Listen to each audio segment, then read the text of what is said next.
মকৰ ৰাশিৰ লোকসকল 2026 চনৰ পৰা 2030 চনলৈ এই 5 বছৰ আপোনাৰ জীৱনৰ আটাইতকৈ শক্তিশালী অধ্যায় হ'ব পাৰে। যি ভাগ্যৰ বাবে আপুনি বহু বছৰ অপেক্ষা কৰিলে সেই দুৱাৰ এতিয়া খুলিবলৈ আৰম্ভ কৰিব। কিন্তু এটা ভুল সিদ্ধান্তই সফলতাক ব্যৰ্থতালৈ ঘূৰাই দিব পাৰে। এই 5 বছৰত কেতিয়া ধন আহিব, কেতিয়া পদোন্নতি হ'ব, কেতিয়া প্ৰেম আৰু বিবাহৰ সুখ পাব আৰু কেতিয়া সাৱধান হ'ব লাগিব। আজিৰ এই লাইফ টাইম প্ৰেডিকশ্যনত সকলো কথা জানিব। শেষলৈকে চাওক, কাৰণ 2030 চনৰ এটা বিশেষ যোগ আপোনাৰ সম্পূৰ্ণ জীৱন সলনি কৰাৰ ক্ষমতা ৰাখিব পাৰে। প্ৰথমতে আহিছোঁ ধন সম্পত্তি।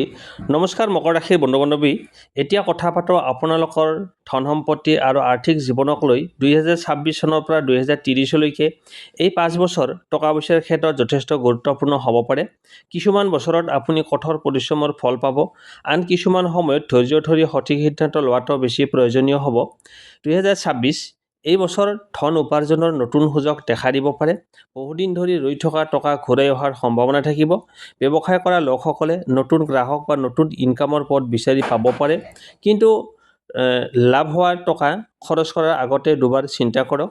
অযথা ঋণ লোৱা বা আনৰ কথাত ইনভেষ্ট কৰাটো এৰাই চলক। 2027 এই বছৰ সঞ্চয়ৰ ওপৰত গুৰুত্ব দিব লাগিব। ইনকাম থাকিলেও খৰচো বাঢ়িব পাৰে। ঘৰ, মাটি, যান বাহন বা কোনো ডাঙৰ সম্পত্তি কিনাৰ সুযোগ আহিব পাৰে। সিদ্ধান্ত লোৱাৰ আগতে সকলো কাগজ পত্ৰ ভালদৰে পৰীক্ষা কৰক। 2028 এই বছৰ আপোনাৰ পৰিশ্ৰমৰ ফল স্পষ্টকৈ দেখা যাব পাৰে। পদোন্নতি, ব্যৱসায় লাভ বা নতুন ইনকামৰ উৎসই আৰ্থিক অৱস্থা শক্তিশালী কৰিব পাৰে। যদি নিজা ব্যৱসায় আৰম্ভ কৰাৰ কথা ভাবি আছে, সঠিক পৰিকল্পনাৰে আগবাঢ়িলে ভাল ফলাফল পোৱাৰ সম্ভাৱনা আছে। 2029 এই বছৰ সাৱধান হোৱাটো বেছি প্ৰয়োজন। সহজ লাভৰ লোভত পৰি কোনো ডাঙৰ ইনভেষ্ট নকৰিব। বন্ধু বান্ধৱ বা আত্মীয়ৰ কথাত ডাঙৰ টকা লগোৱাৰ আগতে নিজৰ তদন্ত কৰক। ঠগ প্ৰবঞ্চনাৰ পৰা আঁতৰি থাকক। সঞ্চয় বজাই ৰাখিলে এই সময় সহজে পাৰ কৰিব পাৰিব। 2030 এই 5 বছৰৰ ভিতৰত আটাইতকৈ শক্তিশালী বছৰ হ'ব পাৰে। বহুদিনীয়া ইচ্ছা পূৰণ, ধন সম্পত্তি বৃদ্ধি, ঘৰ নিৰ্মাণ বা ডাঙৰ আৰ্থিক সফলতাৰ সুযোগ আহিব। আগৰ বছৰবোৰত কৰা পৰিশ্ৰমৰ ফল এই সময়ত লাভ কৰাৰ সম্ভাৱনা থাকিব। এই 5 বছৰত এটা কথা সদায় মনত ৰাখিব, টকা আহিব পাৰে, কিন্তু ধন ধৰি ৰখাটো সমানে জৰুৰী। নিয়মীয়াকৈ সঞ্চয় কৰক, অপ্ৰয়োজনীয় খৰচ কমাওক আৰু যিকোনো ডাঙৰ ইনভেষ্টৰ আগতে সম্পূৰ্ণ তথ্য সংগ্ৰহ কৰক। এই ৰাশিফল সাধাৰণ জ্যোতিষীয় ব্যাখ্যাৰ ওপৰত ভিত্তি কৰি দিয়া হৈছে। ব্যক্তিগত জন্মকুণ্ডলী অনুসৰি ফলাফল অলপ বেলেগ হ'ব পাৰে। আগৰ 5 বছৰৰ তুলনাত 2026 পৰা 2030 সময়ছোৱাই বহু মকৰ ৰাশিৰ লোকৰ বাবে আৰ্থিক ভীতি অধিক মজবুত কৰাৰ সুযোগ কঢ়িয়াই আনিব পাৰে, যদি আপুনি ধৈৰ্য, শৃংখলা আৰু বিচক্ষণতাৰে আগবাঢ়ে। তাৰপিছত আহিছোঁ কৰ্মজীৱন, চাকৰি আৰু ব্যৱসায়। মকৰ ৰাশিৰ ব্যক্তিসকলৰ কৰ্মজীৱন, চাকৰি আৰু ব্যৱসায়ৰ বিষয়ে 2026 চনৰ পৰা 2030 চনলৈকে এই 5 বছৰ আপোনাৰ কেৰিয়াৰৰ বাবে এক গুৰুত্বপূৰ্ণ সময় হ'ব পাৰে। কিছুমান বছৰত কঠিন পৰীক্ষা আহিব, কিন্তু সেই পৰীক্ষাই আপোনাক অধিক শক্তিশালী আৰু সফল কৰি তুলিব। 2026 নতুন আৰম্ভণিৰ বছৰ।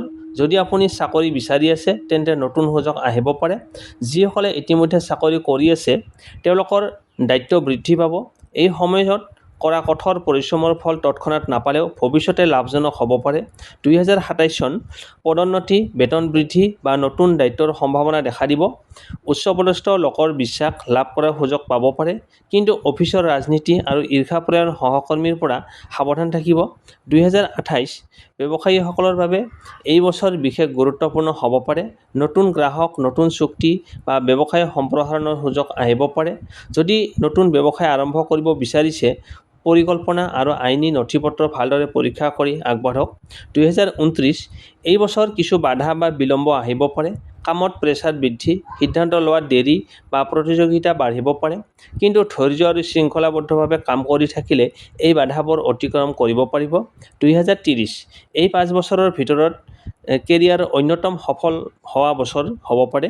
নেতৃত্বৰ সুযোগ, ডাঙৰ প্ৰকল্প, ব্যৱসায়ত লাভ, সামাজিক সন্মান বৃদ্ধি, বহুদিনীয়া লক্ষ্য পূৰণ হোৱাৰ সম্ভাৱনা দেখা যায়।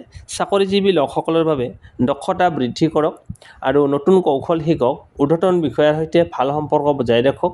খং বা আৱেগত কোনো ডাঙৰ সিদ্ধান্ত নিদিব। ব্যৱসায়ীসকলৰ বাবে অংশীদাৰিত্ব কৰাৰ আগতে সকলো চৰ্ত স্পষ্ট কৰক।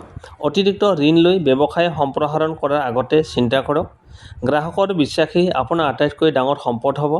এই 5 বছৰৰ মূলমন্ত্ৰ ধৈৰ্য, শৃংখলা আৰু সততাই মকৰ ৰাশিক সফলতাৰ শিখৰলৈ লৈ যাব। এতিয়া আহিছোঁ প্ৰেম আৰু বিবাহ। মকৰ ৰাশিৰ বন্ধু-বান্ধৱীসকল, আপোনালোকৰ জীৱনত আটাইতকৈ স্পৰ্শকাতৰ বিষয় হৈছে প্ৰেম আৰু বিবাহ। 2026 চনৰ পৰা 2030 চনলৈকে এই 5 বছৰ আপোনাৰ সম্পৰ্কৰ ক্ষেত্ৰত বহু পৰিৱৰ্তন আনিব পাৰে।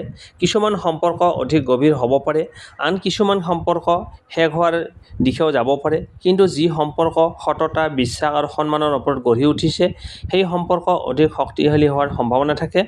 2026 যদি আপুনি অবিবাহিত, তেন্তে নতুন কোনো বিশেষ ব্যক্তিৰ সৈতে পৰিচয় হ'ব পাৰে। আৰম্ভণিতে লাহে লাহে আগবাঢ়ক, খৰধৰ কৰি ডাঙৰ প্ৰতিশ্ৰুতি নিদিব। যিসকল ইতিমধ্যে সম্পৰ্কত আছে তেওঁলোকৰ মাজত ভুল বুজাবুজি হ'ব পাৰে, কিন্তু শান্তভাৱে কথা পাতিলে সমাধান সম্ভৱ। 2027 এই বছৰ মকৰ ৰাশিৰ বাবে বিবাহ আৰু প্ৰেমৰ ক্ষেত্ৰত অনুকূল সময় হ'ব পাৰে। পৰিয়ালৰ সমৰ্থন লাভ কৰাৰ সম্ভাৱনা আছে। বিবাহিতসকলে সংগীৰ সৈতে একেলগে নতুন লক্ষ্য স্থিৰ কৰিব পাৰিব। 2028 সম্পৰ্ক অধিক শক্তিশালী হ'ব পাৰে। একেলগে ভ্ৰমণ, ঘৰ-সংসাৰ বা ভৱিষ্যতৰ পৰিকল্পনা কৰাৰ সুযোগ আহিব পাৰে। কিন্তু কামৰ ব্যস্ততাৰ বাবে সংগীক সময় নিদিলে দূৰত্বৰ সৃষ্টি হ'ব পাৰে। 2029 এই বছৰ ধৈৰ্য্যৰ পৰীক্ষা হ'ব পাৰে। তৃতীয় ব্যক্তিৰ হস্তক্ষেপ, সন্দেহ বা যোগাযোগৰ অভাৱৰ বাবে কিছু সমস্যা দেখা দিব। যিকোনো সিদ্ধান্ত লোৱাৰ আগতে সংগীৰ কথা মন দি শুনক। আৱেগত সম্পৰ্কৰ ডাঙৰ সিদ্ধান্ত নিদিব। 2030 এই 5 বছৰৰ ভিতৰত প্ৰেম আৰু বিবাহৰ ক্ষেত্ৰত অন্যতম সুখদায়ক বছৰ হ'ব। বহুদিনীয়া ভুল বুজাবুজি দূৰ হ'ব, সম্পৰ্কত পুনৰ বিশ্বাস ঘূৰি আহিব আৰু সংসাৰত অধিক সুখ-শান্তি অনুভৱ কৰিব পাৰিব। অবিবাহিতসকলৰ বাবে ভাল সংগী বিচাৰি পোৱাৰ সম্ভাৱনা থাকিব পাৰে। কেৱল বাহ্যিক ৰূপ নহয়, চৰিত্ৰ আৰু মূল্যবোধক গুৰুত্ব দিয়ক। সঠিক সময়ত সঠিক সিদ্ধান্ত ল'লে স্থায়ী সম্পৰ্ক গঢ়ি উঠিব। বিবাহিতসকলৰ বাবে সৰু সৰু কথাত তৰ্ক নকৰিব। সংগীক সময় দিয়ক আৰু সন্মান কৰক। আৰ্থিক বিষয়ত একেলগে আলোচনা কৰি সিদ্ধান্ত লওক। এই 5 বছৰৰ প্ৰেমৰ মূলমন্ত্ৰ বিশ্বাস, ধৈৰ্য আৰু আন্তৰিকতাই যিকোনো সম্পৰ্কক দীঘলীয়া আৰু সুখী কৰি তুলিব পাৰে। এতিয়া আহিছোঁ ভাগ্য ক্ষেত্ৰ। বহুতে সোধে মোৰ ভাগ্য কেতিয়া সলনি হ'ব। মকৰ ৰাশিৰ বাবে 2026 চনৰ পৰা 2030 চনলৈকে এই সময়ছোৱাই বহু ক্ষেত্ৰত নতুন সম্ভাৱনা কঢ়িয়াই আনিব পাৰে। যদিও সফলতা সাধাৰণতে ধৈৰ্য আৰু পৰিশ্ৰমৰ সৈতে জড়িত, 2026 এই বছৰ ভাগ্য লাহে লাহে আপোনাৰ পক্ষলৈ ঘূৰি আহিব। আগতে বন্ধ হৈ থকা কামবোৰ পুনৰ আৰম্ভ হোৱাৰ সম্ভাৱনা থাকিব। সঠিক সময়ত সঠিক সিদ্ধান্ত ল'ব পাৰিলে ভাল সুযোগ লাভ কৰিব পাৰে। 2027 ভাগ্যৰ সহায়ত কৰ্মজীৱন, ধন সম্পত্তি আৰু সামাজিক সন্মানত উন্নতিৰ সম্ভাৱনা দেখা দিব। নতুন পৰিচয় বা প্ৰভাৱশালী ব্যক্তিৰ সহায়ে আগবাঢ়িবলৈ সুবিধা পাব পাৰে। 2028 এই বছৰ আপোনাৰ আত্মবিশ্বাস বৃদ্ধি পাব। যি কামত আগতে বিফল হৈছিল, সেই কামতেই পুনৰ সফলতা লাভ কৰাৰ সুযোগ আহিব। দূৰ ভ্ৰমণ বা নতুন শিক্ষাৰ সুযোগ লাভ কৰিব। 2029 এই বছৰ ভাগ্যত কিছু উঠা-নমা থাকিব পাৰে। সকলো কাম সহজে নহ'বও পাৰে। সেয়েহে খৰখেদাকৈ সিদ্ধান্ত নল'ব। ধৈৰ্য ৰাখি আগবাঢ়িলে বাধাবোৰ পাৰ কৰিব পাৰিব। 2030 এই 5 বছৰৰ ভিতৰত অন্যতম শুভ বছৰ হ'ব। বহুদিনীয়া সপোন পূৰণ হ'ব, সন্মান বৃদ্ধি পাব, নতুন সম্পত্তি বা ডাঙৰ জীৱনত সফলতা লাভ কৰাৰ সম্ভাৱনা দেখা যায়। আপোনাৰ পৰিশ্ৰম আৰু অভিজ্ঞতাৰ ফল এই সময়ত অধিক স্পষ্ট হ'ব পাৰে। ভাগ্য উজ্জ্বল কৰিবলৈ মনত ৰাখিব, নিজৰ সিদ্ধান্ত নিজে বিচাৰ বিবেচনা কৰি লওক। সততা আৰু পৰিশ্ৰম এৰি নিদিব। পিতৃ-মাতৃ আৰু জ্যেষ্ঠজনক সন্মান কৰক। অযথা অহংকাৰ আৰু খং নিয়ন্ত্ৰণ কৰক। সুযোগ আহিলে ভয় নকৰি আগবাঢ়ক। মকৰ ৰাশিৰ বাবে এই 5 বছৰৰ মূলমন্ত্ৰ হৈছে ভাগ্যৰ দুৱাৰ খুলি দিব পাৰে, কিন্তু সেই দুৱাৰেৰে আগবাঢ়ি সফলতা লাভ কৰাটো আপোনাৰ পৰিশ্ৰম, ধৈৰ্য আৰু সঠিক সিদ্ধান্তৰ ওপৰত নিৰ্ভৰ কৰে। এতিয়া আহিছোঁ স্বাস্থ্য আৰু শিক্ষা ক্ষেত্ৰ। জীৱনত টকা-পইচা, কৰ্মজীৱন আৰু সফলতাৰ লগতে সুস্বাস্থ্য আৰু জ্ঞানেই হৈছে প্ৰকৃত সম্পদ। 2026 চনৰ পৰা 30 চনলৈকে এই 5 বছৰত মকৰ ৰাশিৰ জাতক-জাতিকাসকলে এই দুয়োটা ক্ষেত্ৰতে সচেতন হৈ আগবাঢ়িলে ভাল ফলাফল লাভ কৰাৰ সম্ভাৱনা থাকিব। 2026 এই বছৰ কামৰ ব্যস্ততা বেছি হ'ব পাৰে। তাৰ ফলত টোপনি কম হোৱা, মানসিক চাপ বৃদ্ধি পোৱা, ভাগৰুৱা অনুভৱ কৰা হ'ব পাৰে। নিয়মীয়াকৈ বিশ্ৰাম লোৱাটো আৰু সুষম আহাৰ খোৱাৰ লগতে ব্যায়াম কৰাটো উপকাৰী হ'ব পাৰে। শিক্ষাৰ ক্ষেত্ৰত নতুন বিষয় শিকিবলৈ আগ্ৰহ বাঢ়িব পাৰে। 2027 স্বাস্থ্য লাহে লাহে উন্নত হ'ব।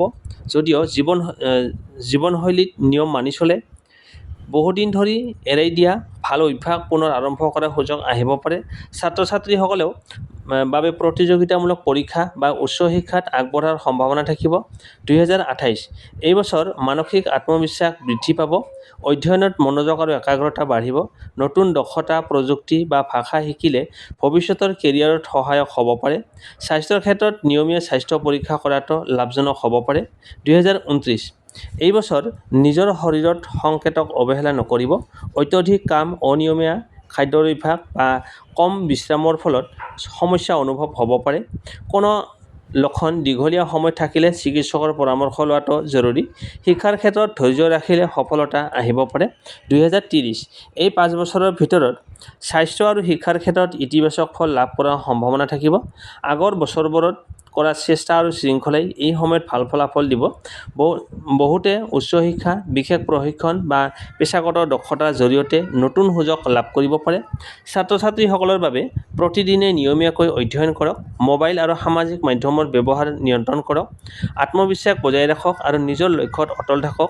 স্বাস্থ্যৰ বাবে পৰামৰ্শ: পৰ্যাপ্ত পৰিমাণে টোপনি পৰক, পুষ্টিকৰ আহাৰ গ্ৰহণ কৰক, নিয়মীয়াকৈ খোজকঢ়া বা ব্যায়াম কৰক। মানসিক চাপ কমাবলৈ ধ্যান, প্ৰাণায়াম বা পছন্দৰ সৃষ্টিশীল কামত সময় দিয়ক। এই 5 বছৰৰ মূলমন্ত্ৰ সুস্বাস্থ্য আৰু জ্ঞান, এই দুয়োটাই আপোনাৰ ভৱিষ্যত সফলতাৰ শক্তিশালী ভেটি হ'ব পাৰে। ভিডিঅ'টোৰ শেষ অংশত আহি জনোৱা হওক, কোন তাৰিখ আপোনাৰ বাবে অধিক শুভ হ'ব পাৰে, কোন সংখ্যা ভাগ্য বৃদ্ধি কৰাত সহায়ক বুলি ধৰা হয়, কোন ৰং ব্যৱহাৰ কৰিলে আত্মবিশ্বাস বাঢ়িব পাৰে আৰু কি বিশেষ প্ৰতিকাৰ মানিলে ইতিবাচক মনোভাৱ গঢ়ি তুলিবলৈ সহায়ক হ'ব পাৰে। শুভ তাৰিখ 2026 পৰা 2030 লৈকে সাধাৰণ জ্যোতিষীয় ধাৰণা মতে মকৰ ৰাশিৰ বাবে বিশেষভাৱে অনুকূল বুলি ধৰা হয়। প্ৰতি ইংৰাজী মাহৰ 5, 8, 14, 17, 23 আৰু 26 তাৰিখ। এই তাৰিখবোৰত নতুন কাম আৰম্ভ কৰা, সাক্ষাৎকাৰ দিয়া, ব্যৱসায়িক আলোচনা কৰা বা গুৰুত্বপূৰ্ণ সিদ্ধান্ত লোৱাৰ আগতে ভালদৰে পৰিকল্পনা কৰিলে সুবিধা লাভ কৰাৰ সম্ভাৱনা থাকিব। শুভ সংখ্যা: আপোনাৰ বাবে শুভ সংখ্যা হ'ব পাৰে 4, 8, 17 আৰু 26। এই সংখ্যাবোৰ আত্মবিশ্বাস আৰু শৃংখলাৰ প্ৰতীক হিচাপে বহু জ্যোতিষীয় ব্যাখ্যাত উল্লেখ কৰা হয়। শুভ ৰং: ডাঠ সেউজীয়া, উন্নতি আৰু স্থিৰতাৰ প্ৰতীক। নীলা: আত্মবিশ্বাস আৰু মানসিক শান্তিৰ প্ৰতীক। ক'লা: শক্তি, অধ্যৱসায় আৰু দৃঢ়তাৰ প্ৰতীক। ছাই বৰণীয়া: বিচক্ষণতা আৰু ভাৰসাম্যতাৰ প্ৰতীক। বিশেষ প্ৰতিকাৰ: প্ৰতিটো শনিবাৰে দৰিদ্ৰ বা অভাৱগ্ৰস্ত লোকক নিজৰ সামৰ্থ্য অনুসৰি সহায় কৰক। পিতৃ-মাতৃ আৰু জ্যেষ্ঠজনৰ আশীৰ্বাদ নিয়মীয়াকৈ লওক। যিকোনো কাম আৰম্ভ কৰাৰ আগতে শান্ত মনে ঈশ্বৰক স্মৰণ কৰক। 4 নম্বৰ, খং, অহংকাৰ আৰু অযথা তৰ্ক-বিতৰ্কৰ পৰা আঁতৰি থাকিবলৈ চেষ্টা কৰক। 5 নম্বৰ, সততা, শৃংখলা আৰু নিয়মিত পৰিশ্ৰম বজাই ৰাখক। মকৰ ৰাশিৰ বাবে এইটোৱেই আটাইতকৈ ডাঙৰ প্ৰতিকাৰ বুলি ধৰা হয়। শেষ মেছেজ: 2026 পৰা 2030 লৈকে এই 5 বছৰত আপোনাৰ জীৱনত বহু নতুন সুযোগ আহিব পাৰে। সঠিক সিদ্ধান্ত, ধৈৰ্য আৰু অধ্যৱসায়ী সেই সুযোগক সফলতালৈ ৰূপান্তৰিত কৰিব পাৰে। ভাগ্যই আপোনাৰ দুৱাৰত কঢ়িয়াই আনিব পাৰে, কিন্তু সেই দুৱাৰ খুলি আগবাঢ়ি যোৱাটো আপোনাৰ হাততেই। বন্ধু-বান্ধৱীসকল, এয়া আছিল মকৰ ৰাশিৰ 2026 পৰা 2030 লৈকে সম্পূৰ্ণ লাইফটাইম প্ৰেডিকশ্যন। আশা কৰোঁ এই বিশ্লেষণে আপোনাক আগন্তুক বছৰবোৰৰ সম্ভাৱনা আৰু সাৱধানতাৰ দিশবোৰ বুজিবলৈ সহায় কৰিব। মনত ৰাখিব, ভাগ্যই সুযোগ দিব পাৰে, কিন্তু সফলতা নিৰ্ভৰ কৰে আপোনাৰ পৰিশ্ৰম, সৎ মনোভাৱ আৰু সঠিক সিদ্ধান্তৰ ওপৰত। ভিডিঅ'টো যদি আপোনাৰ ভাল লাগিল তেন্তে লাইক কৰক, আপোনাৰ পৰিয়াল আৰু বন্ধু-বান্ধৱীৰ সৈতে শ্বেয়াৰ কৰক আৰু এনেধৰণৰ নিয়মীয়া ৰাশিফল, জ্যোতিষীয় সংখ্যাতত্ত্ব, আধ্যাত্মিক বিষয়ৰ ভিডিঅ' চাবলৈ আমাৰ চেনেলটো ছাবস্ক্ৰাইব কৰি কাষতে থকা বেল আইকনটো নিশ্চয় অন কৰি ৰাখিব। আপোনাৰ মতামত বা প্ৰশ্ন থাকিলে কমেণ্ট কৰি জনাব। আপোনাৰ প্ৰতিটো মন্তব্য আমাৰ বাবে মূল্যৱান। পুনৰ লগ পাম এটা নতুন আৰু শক্তিশালী ভিডিঅ'ৰ সৈতে। তেতিয়ালৈকে সুখী থাকক, সুস্থ থাকক আৰু ঈশ্বৰৰ আশীৰ্বাদৰে আপোনাৰ ওপৰত বৰষি থাকক। ধন্যবাদ। জয় আই অসম।